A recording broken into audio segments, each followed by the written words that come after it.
Hello guys, welcome back to our YouTube channel My English Trainer. My name is Rahul Chaurasia. I am an English language trainer and founder of My English Trainer. Guys, we have simple and very interesting topic. So let's start without wasting the time.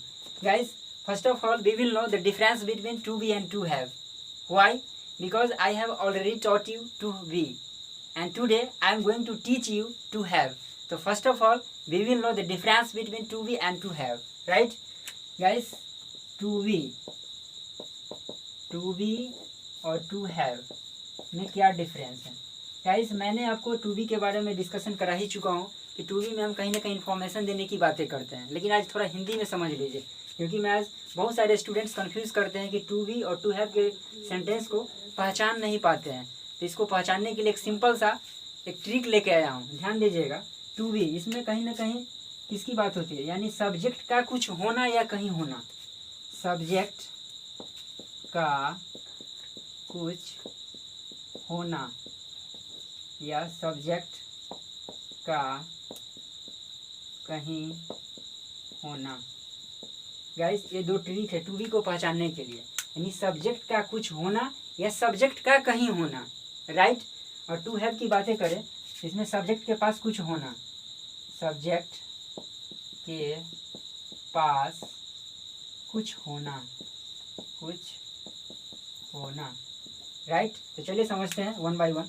To be का क्या पहचान है, subject का कुछ होना या कहीं होना। इट मीन्स जैसे मैं एक शिक्षक हूँ, आप एक विद्यार्थी हैं, मैं एक इंग्लिश लैंग्वेज ट्रेनर हूँ, मैं एक इंजीनियर हूँ। इट मीन्स क्या, मैं कुछ हूँ, राइट।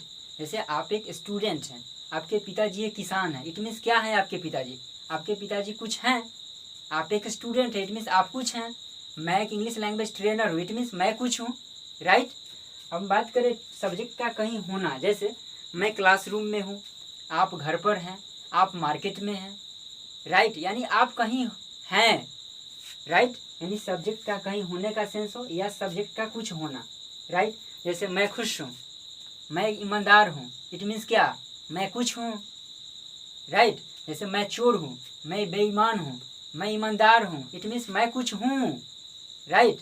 जैसे कहीं होने का सेंस, जैसे मैं क्लासरूम में हूँ, आप घर पर हैं, आप नानी के घर पर हैं। इस तरीके के सेंटेंस टू बी के अंतर्गत आते हैं गाइस। यानी टू हैव में क्या है, सब्जेक्ट के पास कुछ होना। इट मीन्स मेरे पास एक क्या है, मार्कर है, मेरे पास एक मार्कर है, आपके पास कुर्सी है, आपके पास किताबें हैं। इट मीन्स सब्जेक्ट के पास कुछ होना, मेरे पास कुछ है, आपके पास कुछ है। तो उस तरीके के सेंटेंस को हम टू हैव में ट्रांसलेट करते हैं गाइस। तो सिंपल से इसका दोनों का डिफरेंस है, यानी सब्जेक्ट का कुछ होना या सब्जेक्ट का कहीं होना, ये टू बी का पहचान है। टू हैव में सब्जेक्ट के पास कुछ होना, आपके पास एक नया फोन है, आपके पास एक लैपटॉप है, इट मीन्स आपके पास कुछ है, राइट। मैं आशा करता हूँ आप समझ चुके होंगे दोनों के डिफरेंस के बारे में, राइट। तो आज की क्लास में मैं टू हैव के बारे में डिस्कशन कराऊंगा, क्योंकि टू बी ऑलरेडी मैं पढ़ा चुका हूँ। आज सिर्फ डिफरेंस क्लियर करने के लिए आया था कि सब्जेक्ट के पास कुछ होना, सब्जेक्ट के पास कुछ होना तो टू हैव का पहचान है, और सब्जेक्ट का कुछ होना या सब्जेक्ट का कहीं होना कि टू बी का आइडेंटिफिकेशन है गाइस। हिंदी में मैं आशा करता हूँ हिंदी में आइडेंटिफिकेशन देखने के बाद आपको जिंदगी में कभी कंफ्यूजन नहीं होगा, मैं आशा करता हूँ, राइट।